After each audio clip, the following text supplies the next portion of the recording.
येन त्यजेत्तेन पीत्वा धारयेद निरोधयतः रेचयेच्च ततो अन्नेन शनैरेव न वेगतः।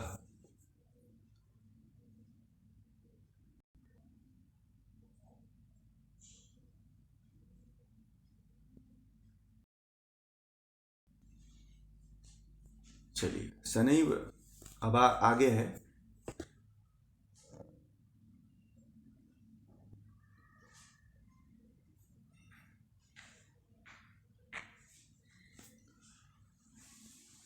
जिससे यानी कि एन त्यक्तेन पीत्वा धारयेद निरोधयतः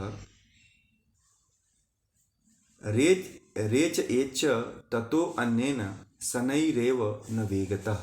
यानी कि जिससे श्वास छोड़ा हो उससे श्वास लें और श्वास को तब तक रोके जब तक श्वास छोड़ने की संवेदना न हो, और तब दूसरे नथुने से श्वास को धीरे धीरे छोड़ें, कभी वेग से नहीं।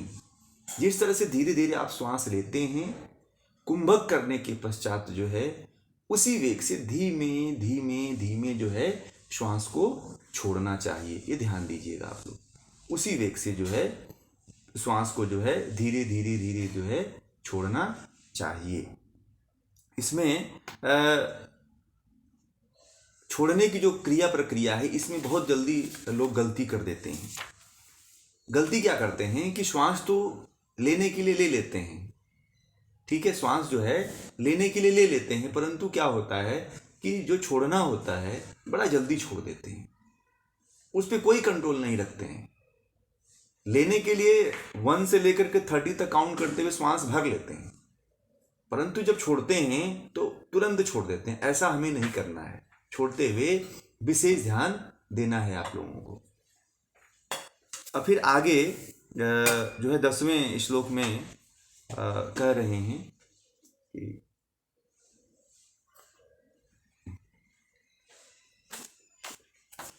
प्राणम चेदिडया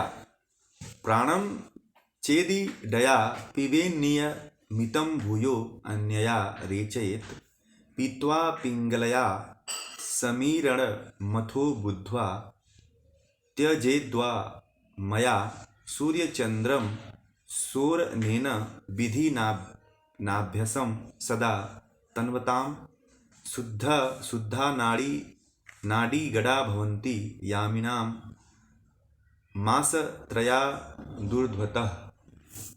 अब इसमें स्वात्माराम जी ये कह रहे हैं कि यदि प्राणवायु को इड़ा नथुने से अगर श्वास ले रहे हैं तो उसे नियंत्रित यानी कुंभक करके पुनः दूसरे से छोड़ देना चाहिए। जैसे मान लीजिए कि आपने ये कह रहे हैं कि मान लीजिए कि बाएं नथुने से आपने श्वास लिया, तो बाएं नथुने से श्वास लेकर के उसे रोकिए कुछ देर तक। रोकने के बाद जो है उसको पुनः दूसरे नाक से छोड़ दीजिए, छोड़ने की बात कह रहे हैं। और बाद में फिर यही बात कह रहे हैं कि दाएं नथुने से यानी कि पिंगल की बात है, पिंगला नथुने से यानी कि दाहिने नथुने से वायु को लेकर के कुंभक करें। कुंभक करने के बाद फिर जो है बाएं नथुने से छोड़ दीजिए। इस प्रकार बाएं और दाहिने नथुने से लगातार प्राणायाम का अभ्यास करने से योग साधक को नाड़ी में 3 मास के अंदर ही जो नाड़ियों का जो समूह है, जो बड़ा जाल है, वह जो है शुद्ध हो जाता है। ऐसा स्वात्माराम का कथन है। परंतु यह ऐसे ही नहीं होता है, इसके लिए भी समय आदि काल बताते हैं कि आप कितना करोगे, कितनी मात्रा करोगे, कितनी क्वांटिटी करोगे, कितना आप समय दोगे तो ये सिद्ध होगा। ऐसे ही नहीं सिद्ध हो जाएगा। ये बात तो उन्होंने कह दिया कि 3 महीने में आप इसको करते हो, 3 मास के अंदर जो है शरीर जो है मल जो है शुद्ध हो जाता है। ये इतना आसान नहीं है, इसके लिए आपको पथ्य और मिताहार का विशेष ध्यान देना पड़ेगा। दूसरा आगे क्या कह रहे हैं उस श्लोक से आप लोगों को विशेष जानकारी हो जाएगी कि उससे क्या हमें उसको कैसे हमें करना चाहिए। तो वो समय भी बताते हैं कि बिना समय को जाने हुए किस समय पे इसको करना चाहिए, कब करना चाहिए, कितनी मात्रा करना चाहिए। अगर ये आपको ज्ञात हो जाता है और ये जब ज्ञात हो जाता है और ये जब ज्ञात होने के बाद जब इसकी साधना आप करते हैं तो ये चीज़ आपको सिद्ध होता है। तो ये कह रहे हैं कि प्रातः मध्याह्न दिने सायं अर्धरात्रे च कुंभकान शनैर शीतिर्पर्यंतम चतुर्वारम समभ्यसे। देखिए इसमें टाइमिंग कब लेना है, कब करना है, सब इसमें लिखा हुआ है। वो कह रहे हैं कि साधक को प्रातः मध्याह्न में, यानी कि दोपहर मध्याह्न में, प्रातः में, सायं में और अर्धरात्रि में। देखिए प्रातः, मध्य और सायं तीनों काल में कह रहे हैं कि प्रातः काल में भी कर सकता है, मध्य यानी कि दोपहर में भी कर सकता है, सायं और सायं काल को भी कर सकता है, और अर्धरात्रि यानी कि आधी रात को भी इस प्रकार दिन में 4 बार अभ्यास करते हुए कुंभक की संख्या को धीरे धीरे 80 बार जो है 80 कुंभक लगा सकता है। इस तरह से तीन बार करने की बात। अब इसमें देखिए पथ्य का विशेष ध्यान देना पड़ेगा, मिताहार का विशेष ध्यान देना पड़ेगा, तब जाकर के योगी ये चीज को सिद्ध करेगा। केवल इसी के लिए अगर अपने आप को कोई समर्पित करके करता है तभी वो सिद्ध कर पाएगा, ये ध्यान रखिएगा आप लोग। नहीं तो बिना उसके कोई नहीं सिद्ध कर पाएगा। ठीक है ना। तो इस चीज का आप लोग विशेष ध्यान दीजिएगा कि कोई भी अगर इसको सिद्ध करना चाहता है तो पथ्य का और आहार का विशेष ध्यान दें। बिना इसके पथ्य का और बिना आहार के आप इसको सिद्ध नहीं कर सकते हैं। मिताहार और पथ्य के आप 3 टाइम कर ही नहीं पाओगे। अगर भोजन आपने बहुत अधिक कर लिया है तो भोजन पचेगा नहीं। हमारा आहार ऐसा होना चाहिए कि जो है, अब उन्होंने प्रातः कहा है, फिर मध्याह्न में कहा है, मध्य दिन में कहा है, सायं में कहा है, अर्धरात्रि में कहा है, 4 बार यानी कि कुंभक को धीरे धीरे अभ्यास करना चाहिए। और ये तो कह रहे हैं कि 80 बार ध्यान करिए, यानी कि चतुर्वारम समभ्यसेत्, यानी कि 4 बार करिए। इस प्रकार वो कहते हैं कि 80 बार तक आप चाहे तो चारों को मिला के कर सकते हैं। और इस समय का ध्यान रखिए कि इस समय में करना चाहिए। परंतु एक बात और बता दें कि आप लोग जब ये प्राणायाम बताएंगे नाड़ी शोधन, तो किसी साधक को ये मत कहिएगा कि आप 4 बार करो, सुबह में भी कर लेना, दोपहर में भी, जब मन करे तब प्राणायाम कर लेना। ऐसा मत किसी को कहिएगा आप लोग कि नाड़ी शोधन प्राणायाम को सुबह में करना चाहिए, दोपहर में करना चाहिए, शाम को करना चाहिए, मध्य रात्रि में करना चाहिए। ऐसा आप सामान्य व्यक्ति को नहीं कह सकते, कहिएगा आप लोग। ये मत कहिएगा कि सर ने बता दिया कि इस तरह से जो है करना चाहिए, 3 टाइम 4 टाइम कर लेना चाहिए। नहीं, आज का व्यक्ति न मिताहार करता है न पथ्य करता है, इसलिए उसे केवल सुबह या शाम में कराइए।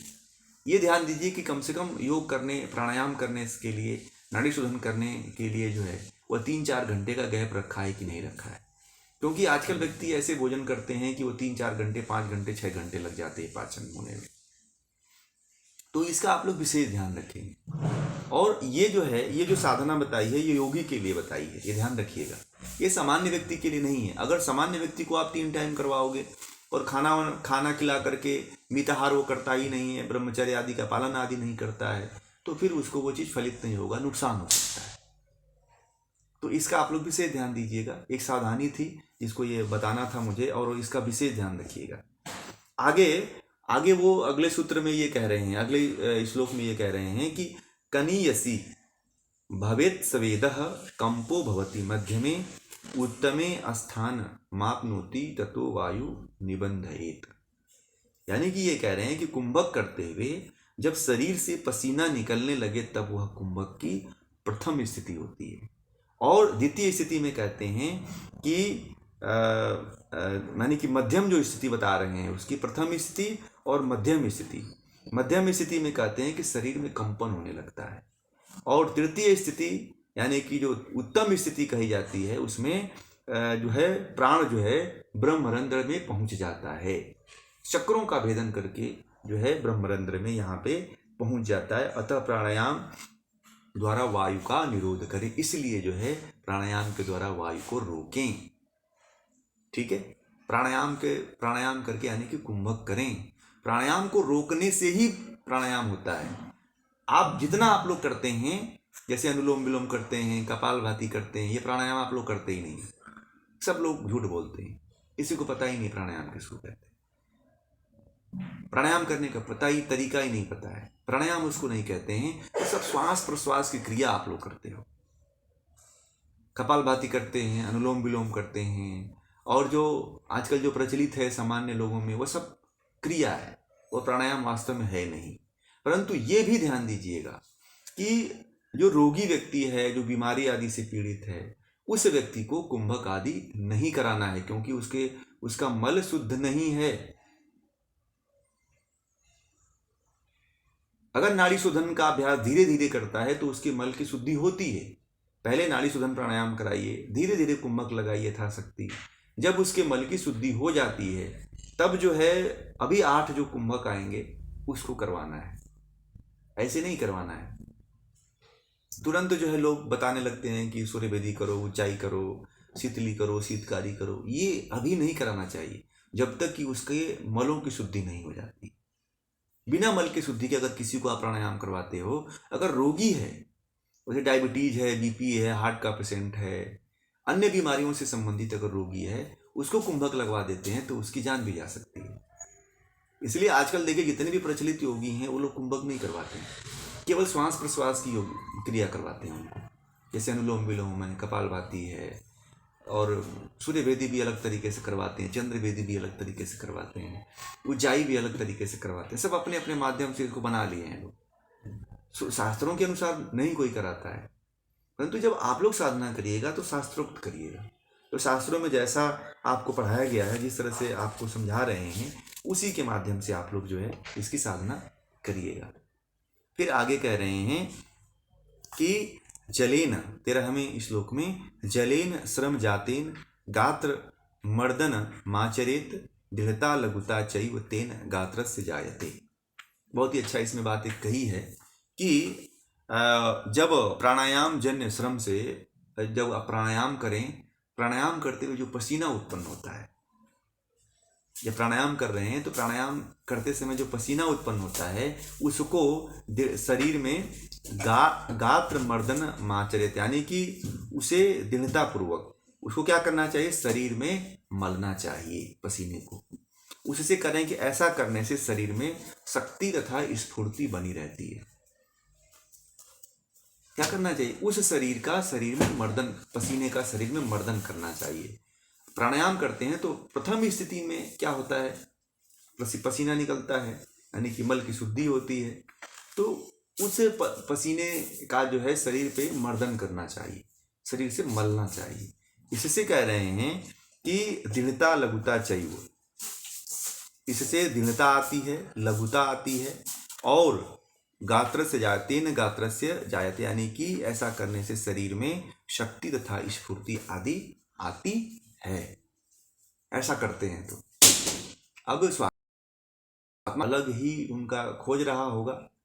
आजकल तो लोग जो है रुमाल लेकर के बैठते हैं, तो रुमाल से दिन जितनी बार पसीना अगर होता है, वो भी पंखा नहीं चल रहा होता है तब, तो लोग उससे पसीना पोंछते रहते हैं। एक चीज़ और ध्यान दें कि आजकल लोग एसी में करते हैं प्राणायाम। जितने योग सेंटर आजकल बने हुए हैं, सभी योग सेंटरों में एसी लगी हुई है, खिड़कियां बंद रहती, पसीना होता ही नहीं है। तो उसमें प्राणायाम करना बड़ा ही खतरनाक है, कैंसर आदि का द्योतक है समझिए। अगर इसमें इस तरह का अगर आप लोग करते हैं कि एसी में पंखा चला करके करते हैं, बहुत लोग मानते ही नहीं, कहते हैं कि नहीं पंखा चलाओ, हवा नहीं आ रही है, गर्मी हो रही है। तो ये तो गर्मी होना अच्छी बात है ना, परंतु पसीने को लोग कोई सहन ही नहीं करते हैं, तुरंत जो है फैन चला देते हैं। कुछ लोग एसी ऑन करके ठंडा कर लेते हैं, रूम को ठंडा ही बनाए रखते हैं, खिड़कियां आदि बंद रखते हैं, कहीं से वायु आती नहीं है। तो ये गलत एक तरीका उत्पन्न हो गया है, और जिससे प्राणायाम करने से या अन्य क्रिया करने से लाभ नहीं हो रहा है जो होना चाहिए। योग सेंटरों को जिम मत बनाइए, जिम सेंटर मत बनाइए, जिम आदि मत बनाइए। योग को योग ही रहने दीजिए, खुली हवा रहने दीजिए, खिड़कियां खुली रहने दीजिए, पंखा आदि जो चलायमान यंत्र हैं उनको बंद रखा करिए। प्रकृति और प्रकृति दोनों के संपर्क में रहा करिए, तब जो है प्राणायाम का विशेष आपको लाभ मिल सकता है। नहीं तो आप लोगों को बड़ी समस्याएं बड़ी बड़ी आ सकती हैं आने वाले समय। फिर जो है आगे कह रहे हैं 14वें श्लोक में, अभ्यास काले प्रथमम सस्तम क्षीराज्य भोजनम ततो अभ्यासे दृढ़ीभूते न तादृंग नियमाग्रह, यानी कि कह रहे हैं कि योगाभ्यास के प्रारंभ में क्या करना चाहिए, दूध और घी युक्त भोजन लेना चाहिए। अभ्यास काले प्रथम सस्तम क्षीर राज्य भोजनम, यानी कि क्षीर आदि जो भोजन, दूध घी आदि भोजन है वह उत्तम कहा गया है और उसको लेना चाहिए। फिर आगे कह रहे हैं कि ततो अभ्यासे दृढ़ भूते, यानी कि बाद में अभ्यास दृढ़ हो जाने पर इन नियमों में आग्रह रखना आवश्यक नहीं है। बाद में जब अभ्यास आपका दृढ़ हो जाए तो आप अगर दूध और घी आदि युक्त भोजन नहीं लेते हैं, चिकने भोजन नहीं लेते हैं तो भी चलेगा, आग्रह कोई नहीं है इसमें कि नहीं लेंगे तो नहीं चलेगा। जब दृढ़ हो जाएगा और दृढ़ नहीं हुआ है तब तक तो आप जब योग का अभ्यास कर रहे हैं तो घी और दूध आदि से बने हुए पदार्थों का सेवन करके ही करिए, क्योंकि ये स्वात्माराम कह रहे हैं। अब कुछ लोग क्या करते हैं, कुछ लोग जब प्राणायाम की साधना करते हैं तो खूब गरिष्ठ भोजन लेके करते हैं, गरिष्ठ आहार सेवन करके करते हैं, दूध आदि का सेवन नहीं करते हैं, घी आदि का सेवन नहीं करते हैं। वह भी गाय के दूध आदि घी का सेवन करके ही प्राणायाम आदि अभ्यास करना चाहिए। तो ये देखिए महर्षि स्वात्माराम ने जो है बहुत अच्छी बात कह दी है कि क्षीर राज्य भोजनम, यानी कि प्रारंभ में दूध और घी युक्त भोजन का आहार लेना चाहिए। इसको भी आप लोग नोट कर लीजिएगा, बहुत उत्तम बात है ये। यहाँ से योग की शुरुआत होती है। कुछ लोग इसको ध्यान नहीं देते हैं, कुछ भी खाते पीते रहते हैं और कहते हैं चलो प्राणायाम कर लेते हैं, चलो कुंभक कर लेते हैं, चलो नाड़ी शोधन प्राणायाम कर लेते हैं। ये गलत धारणा है, गलत प्रक्रिया है। आप लोग भी इसका विशेष ध्यान रखेंगे, नहीं तो आने वाले समय में आप लोगों को समस्याएं हो सकती हैं। फिर आगे कह रहे हैं कि यथा सिंहो गजो व्याघ्रो भवे ध्वश्च शनैः शनैः तथैव सेवितो वायुरन्य यथा हन्ति साधकम। आगे कह रहे हैं कि जैसे सिंह, हाथी, बाघ आदि धीरे धीरे वश में लाए जाते हैं, उसी प्रकार जो है प्राणवायु को, यानी कि यथा सिंहो गजो व्याघ्रो भवे ध्वस्य, यानी कि बस में किए जाते हैं। शनैः शनैः मतलब धीरे धीरे, जैसे हाथी, जैसे कि सिंह, हाथी, बाघ आदि जो जानवर होते हैं वह धीरे धीरे बस में लाए जाते हैं, वैसे उसी प्रकार कह रहे हैं कि तथैव, यानी कि उसी प्रकार सेवितो, उसी प्रकार प्राणवायु को धीरे धीरे बस में करना चाहिए। और कह रहे हैं कि वायुरंध्या हंति साधकम, यानी कि अन्यथा शीघ्रता करने से साधक को हानि हो सकती है। आप देखा होगा कि जो हाथी को पालने वाले होते हैं, जो शेर को पालने वाले होते हैं, जो व्याघ्र आदि को पालने वाले होते हैं, वह लोग बड़ा धीरे धीरे प्रयास करते हैं, तुरंत बस में नहीं आते हैं। व्याघ्र, हाथी और बाघ, इनको बड़ा परिश्रम करना पड़ता है, धीरे धीरे उनको बस में करना पड़ता है, क्योंकि उनकी प्रवृत्ति तामसिक होती है, राजसिक होती है, तो वह कब आक्रमण कर दें कोई ठिकाना नहीं रहता है। तो जैसे हाथी और व्याघ्र को आप कभी देखिएगा चिड़ियाघर में जो इनको पालने पोसने वाले होते हैं, वो बड़े ही ध्यानपूर्वक धीरे धीरे स्थिरता के साथ इनको वश में करते हैं। जैसे हाथी बाघ को और व्याघ्र को जैसे वश में किया जाता है, वैसे ही शेर, हाथी, बाघ को वैसे ही प्राण को वश में करना चाहिए। प्राण भी इसी तरह खतरनाक है, ये ध्यान रखिएगा, इतना आसान नहीं है। प्राण बिगड़ जाता है तो फिर बस में नहीं आता है, कई शरीर में अंग भंग कर देता है। किसी का अपान वायु बिगड़ जाता है तो गुदामार बिगड़ जाता है, फिर भगंदर आदि रोग बिगड़ आ जाते हैं, ध्यान रखिएगा। बवासीर, भगंदर, योगियों को बवासीर, भगंदर आदि बहुत होते हैं। आप लोगों को ये भी बता दें, योगी जितने होते हैं, अगर प्राणवायु उनका बिगड़ गया, नियम से नहीं किए, तो बवासीर और भगंदर उनको घेर लेता है। भगंदर आदि से जितने अधिकांशतः योगियों की जो मृत्यु होती है वो भगंदर आदि से होती है, बवासीर और भगंदर आदि से जो हो जाती है। क्यों? क्योंकि वह भोजन आदि का सेवन अच्छी तरह से नहीं करते हैं और प्राण को नियंत्रित करने में संयम नहीं बरतते हैं। मेरे बहुत से संपर्क में लोग ऐसे हैं, योगी भी हैं ऐसे संपर्क में, जो जिनका प्राणवायु बस करने में उन्होंने जल्दीबाजी किया, इससे जो है उनको बवासीर आदि हो गया, खूनी बवासीर हुआ, भगंदर आदि में परिवर्तित हो गया। तो ये बड़े ही खतरनाक रोग हैं, ये ध्यान रखिएगा। इसलिए प्राणवायु को धीरे धीरे बस में करना चाहिए। अपान वायु जब बिगड़ जाता है तो बड़ी बड़ी बीमारियां हो जाती हैं, फिर मुश्किल हो जाता है जीवन। बैठना उठना साधना करना प्राणायाम करना बड़ा मुश्किल हो जाता है। इसलिए धीरे धीरे धीरे धीरे प्राणवायु को वश में करना चाहिए। शीघ्रता नहीं करिए, जल्दीबाजी मत करिए कि मैं जो है 3 महीने में ही सिद्ध कर लूंगा। नहीं, 3 महीने से ज़्यादा भी लगे समय, साल भर लग 6 महीने लग जाए, साल भर लग जाए, तब भी धैर्य रखिए, जल्दीबाजी मत रखिए। नहीं तो सिंह और व्याघ्र और हाथी की तरह अगर ये पागल हो जाते हैं तो किसी की सुनते नहीं। हाथी फिर जब बौरा जाता है तो फिर दौड़ा करके सबको कुचल देता है, और शेर जो पगला जाता है तो किसी को नहीं छोड़ता है, सबको खा जाता है। शेर और बाघ दोनों एक ही तरह से कार्य करते हैं।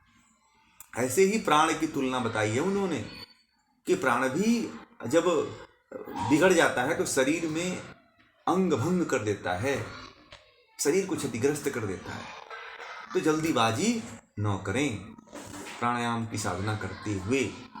ये बहुत ही कठोर नियम है, इसको ध्यान रखिएगा। आजकल जो बताए जाते हैं बिना नियम बिना प्रयोजन बताए हुए प्राणायाम करवाना शुरू कर देते हैं, और बिना रोगी की स्थिति को जाने हुए ही प्राणायाम करते रहो, हो जाएगा ठीक। तो ये सारी बहुत बड़ी कमियां हैं और आने वाले समय में लोग झेल भी रहे हैं। आगे जो है कह रहे हैं 16वें श्लोक में कि चलिए ये आज जो है ये समय भी पूरा हुआ, तो हम 15वें श्लोक तक ही आज का विषय रखते हैं।